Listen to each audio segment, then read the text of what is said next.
Eu sou o Arthur de Castro Dias, membro do projeto Gamerbox. Vou falar um pouco dos serviços que a gente utilizava. Os serviços faziam parte do nosso back-end, né? E basicamente o que eles faziam? Eles eram muito importantes para a modularização do nosso programa. E isso nada mais é do que separar é, diversas partes do programa em funções específicas, para não deixar tudo numa coisa só. E isso deixa o programa mais organizado, também para fica mais fácil de analisado depois e ser corrigido sempre que necessário ou atualizado. Aqui nessa imagem, por exemplo, o servidor seria o back-end da nossa aplicação e o responsável por fazer essa comunicação com o banco de dados ou com a API externa ou com os programas geralmente fica a cargo do, dos serviços. No nosso caso, o banco de dados é extremamente utilizado pelos serviços, como a gente vai ver mais para frente.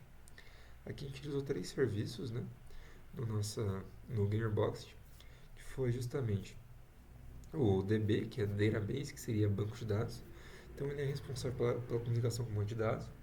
Então sempre que eu for criar um novo usuário, excluir um usuário, atualizar uma lista, criar uma lista e assim por diante, eu vou ter que acabar passando por esse serviço, porque é justamente ele que faz a comunicação com o banco de dados e passa as informações que vão ser atualizadas, qual hora vai ser retirado, assim por diante.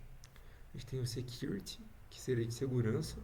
Então, basicamente, faz as verificações de tipo, se você fez um login, será que a sua senha bateu, seu nome bateu, está tudo certo? É esse serviço que é responsável por isso.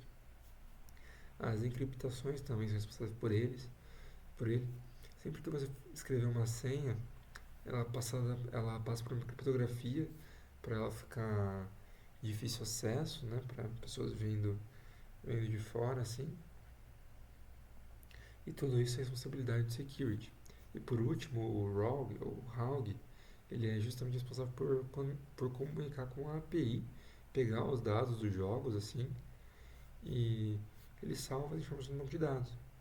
Então ele conversa com a API, pega lá a API, é uma aplicação externa, que nesse caso está retornando as informações sobre os jogos, e o RAG vai comunicando com o banco de dados para guardar esses jogos no banco de dados com seus atributos corretos, atualizando sempre que necessário, e depois para que assim o usuário possa receber os dados corretos atualizados quando for ver alguma coisa sobre um dado jogo.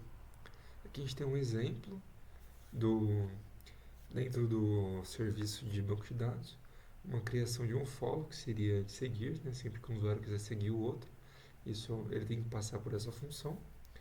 Então, seguindo um passo a passo bem simples, a gente pode analisar e todo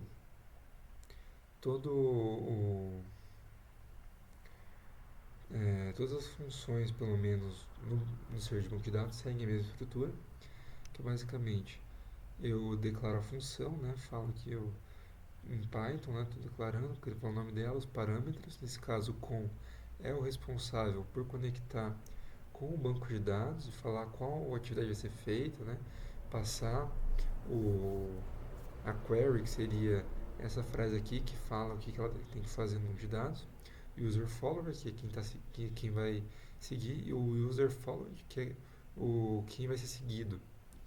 Então, daí ele tentativa de execução, né? Porque é uma tentativa, porque try em inglês é tentar, e se der algum erro nessa tentativa, ele dá uma exceção aqui embaixo. E é justamente isso. Se der tudo certo, ele passa por aqui, né? O com tenta executar um insert, que seria escrever no banco de dados, né? Daí, nesse caso aqui, é onde a gente muda de acordo com qual função, pode ser escrita ou deleção, é, uma de atualização, mas enfim, isso é um exemplo de escrita. E aqui ele registra no banco de dados que o usuário A está seguindo um usuário B. E, bom, esse é só um exemplo bem simples de como funciona. E aqui tem uma captura de tela da interface do pgadmin, que o pgadmin ele é usado para você ver o seu banco de dados, assim, aqui nos esquemas, é onde fica as tabelas usadas, com todos os dados já armazenados, e assim ele estrutura melhor, fica mais fácil de ver todos os usuários, quais jogos foram salvos e assim por diante. Bom, acho que é isso. Muito obrigado.